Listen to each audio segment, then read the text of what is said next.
नमस्कार, माझं नाव ऋतुराज पंडित आणि तुम्हा सगळ्यांचं पुन्हा एकदा आपल्या चॅनलवरती सहर्ष स्वागत. त्याचं नाव आहे रिलीफ विथ ऋतुराज. मित्रांनो, काल 11 एप्रिल रोजी राष्ट्रवादी काँग्रेसचे अध्यक्ष शरदचंद्र पवार यांनी एक स्टेटमेंट केलं. आता हे स्टेटमेंट होतं वारकरी संप्रदायाबद्दल.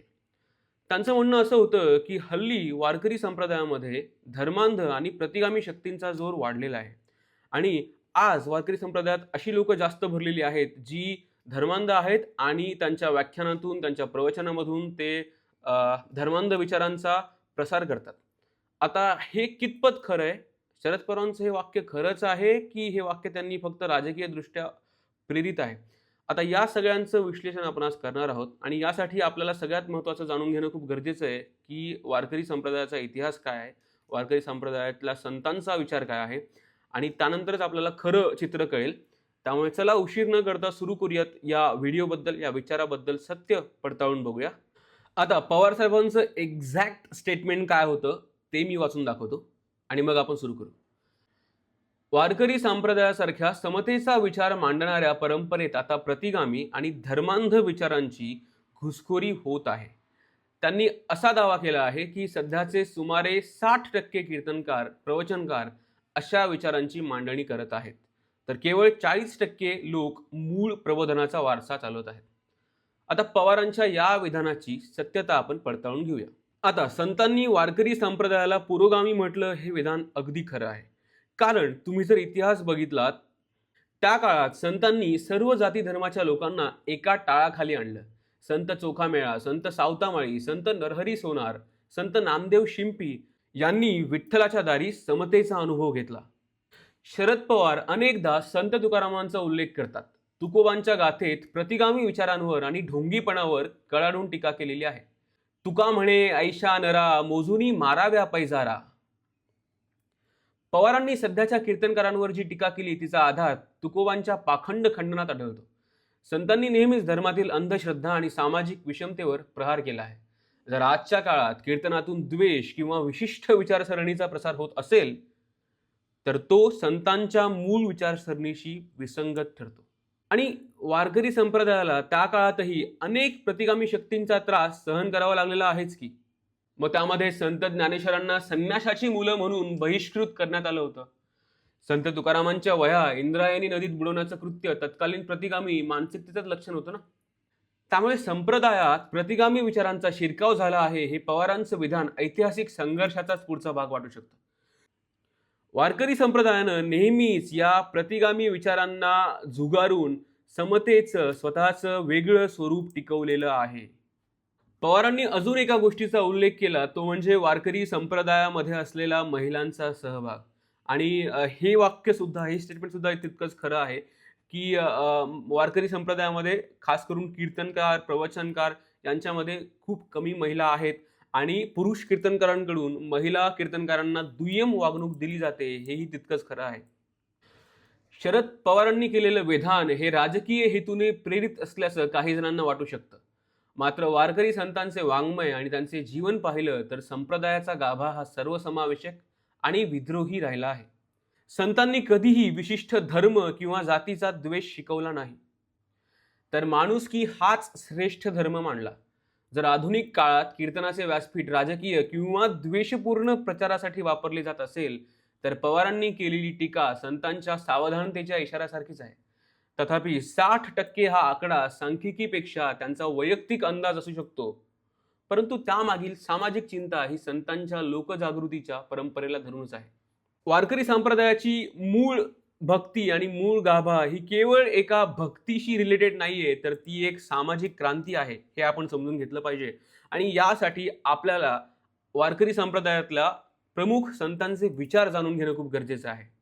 जेव्हा आपण संत ज्ञानेश्वर यांच्याबद्दल बोलतो, संतांनी प्रतिगामी विचारांविरुद्ध दिलेला पहिला लढा म्हणजे भाषेचा लढा. आता त्या काळी ज्ञान केवळ संस्कृतमध्ये आणि उच्चवर्णीयांसाठीच होतं आणि ज्ञानेश्वरांनी ही भिंत पाडली. ज्ञानेश्वरीमध्ये 18व्या अध्यायामध्ये संत ज्ञानेश्वर म्हणतात की माझा मराठाची बोलू कौतुके, परी अमृतातेही पैजा जिंके. ज्ञानेश्वरांनी अध्यात्म सर्वसामान्यांच्या भाषेत म्हणजे मराठीत आणलं. पवारांनी उल्लेख केलेल्या पुरोगामी विचारांची हीच पहिली पायरी आहे. ज्यांनी ज्ञान कोंडून ठेवलं होतं त्यांच्या विरोधात ज्ञानेश्वरांनी उभं राहून ज्ञानाची लोकशाही प्रस्थापित केली. पसायदानात ते खळांची व्यंकटी सांडो म्हणजे दृष्टांची वाकडी बुद्धी जावो असं म्हणतात. म्हणजे माणसातील विचार परिवर्तन महत्वाचे म्हणतात, नाश नाही. त्यानंतर संत नामदेवांचे विचारही तेच सांगतात.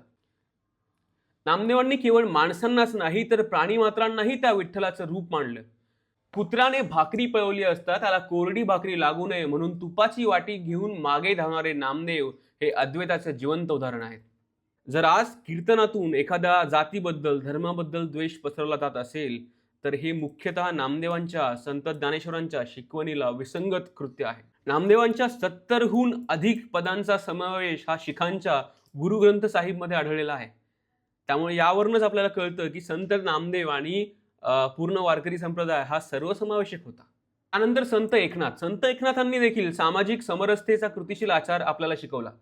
एकनाथ महाराजांनी केवळ ग्रंथात समता लिहिली नाही तर ती जगली. पवारांच्या विधानाचा संदर्भ लावताना एकनाथांचे चरित्र महत्वाचे ठरते.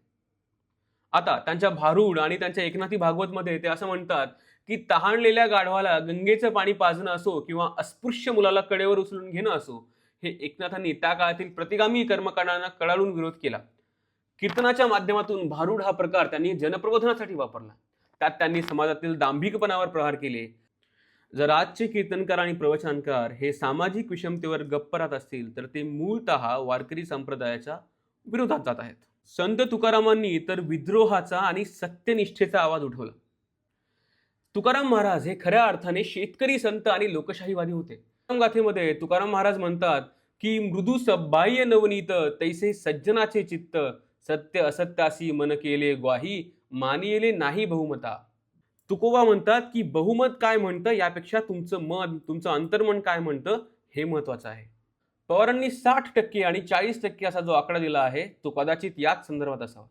तुकोबांनी तत्कालीन प्रतिगामी शक्तींना ठणकावून सांगितलं होतं की देवाचा बाजार मांडू नका.